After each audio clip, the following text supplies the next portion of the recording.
The story of inflation continues to roll on. Property surge may set off a further rate hike, is the headline on The Australian tomorrow. New mortgage lending and home building approvals lifted solidly in May, underscoring an unexpected rebound in the property sector that could tip the Reserve Bank into hiking rates for its 13th time at its board meeting on Tuesday. And another headline on the front of The Australian, $260 billion in works fueling inflation. The Reserve Bank's struggle to tame inflation is being exacerbated by $260 billion worth of state and territory infrastructure spending.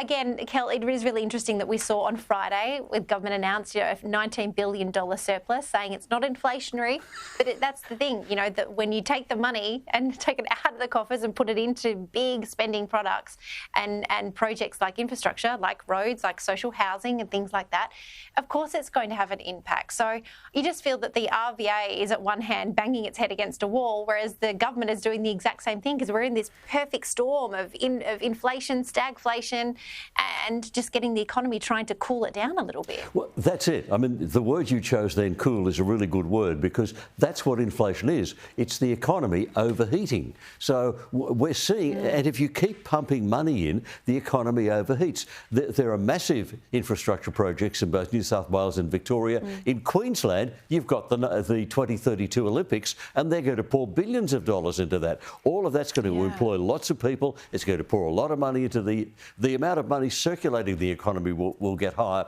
So it's very hard to see how inflation is going to fall. The RBA only has one tool to attack inflation, and that's interest rates. They're going to have to use their one tool. So I keep hearing people on Sky, learned people who understand these things, assuring me it's only going to be a shallow recession. But I tell you what, it'll have to be some sort of recession, surely.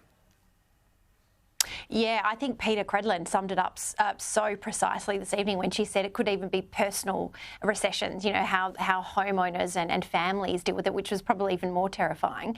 But it is interesting where we can't really get a clear view or a clear idea of where things are going. But the RBA, as you just said, Kel, is tipped to lift the cash rate again tomorrow, which will put more pain in households, considering mortgage repayments will rise at the same time as energy prices now that we have tipped into financial year 24. Expected increase of between 19 to 13% in places like Queensland, New South Wales and Victoria. That's including regional areas as well. Well, for when that all cools off, well, that's anyone's guess.